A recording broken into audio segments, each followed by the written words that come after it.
Hello, नमस्कार. Daily maths लर्निंगमध्ये आपले स्वागत आहे. चला तर मग छोट्या-छोट्या गोष्टींमधून आपल्याला मॅथ्स शिकायचे आहे. गणिताच्या छान-छान गोष्टींमधून गणिताची भीती मनातून काढून टाकूया आणि बघूया पुढची गोष्ट. मुलांनो, आपल्या गोष्टीमध्ये रिया आणि सिया या दोघी मैत्रिणी आहेत. रिया सियाला म्हणते, सिया आज आपण गणित बघणार आहोत बरं का, ते पण नंबर लाईनवरचे. सिया म्हणते, वा, मला आवडते बरं का नंबर लाईन, चल बघूया. रिया सियाला म्हणते, सिया माझ्याकडे 2+3 असे नंबर आहेत, ते नंबर लाईनवर ते दाखवायचे कसे? सिया म्हणते, अगं हे खूप सोपं आहे, थांब मी तुला सांगते. पहिले नंबर लाईनवरती 2वर उभे राहायचे, म्हणजेच 2वर उभे राहायचे.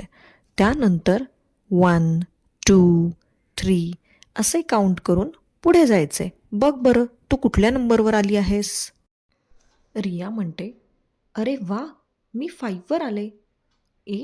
सिया आपण शिकलो होतो ना 2+3 5 ॲडिशनमध्ये बघितले होते. येस. सिया म्हणते, रिया आता तू केलंस, आता मी करणार. चल मी करते. 4+2 बघूया बरं. नंबर लाईनवर सिया 4वर उभी राहते. त्यानंतर ती काउंट करून समोर जाते.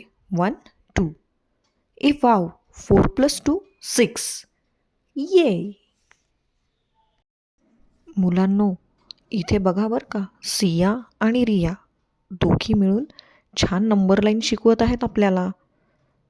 रिया आता लगेच म्हणते, सिया चल आता ॲडिशन बघितली, सबट्रॅक्शन पण बघूया.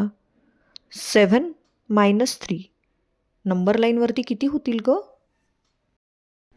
सिया नंबर लाईनवर 7वर उभी असते. 7 - 3 सबट्रॅक्शन होते 4. ती काउंट करते. 6, 5, 4. रिया लगेच म्हणते, सिया सबट्रॅक्शन म्हणजे नंबर लाईनवर मागे जाणे आणि ॲडिशन म्हणजे नंबर लाईनवर पुढे जाणे.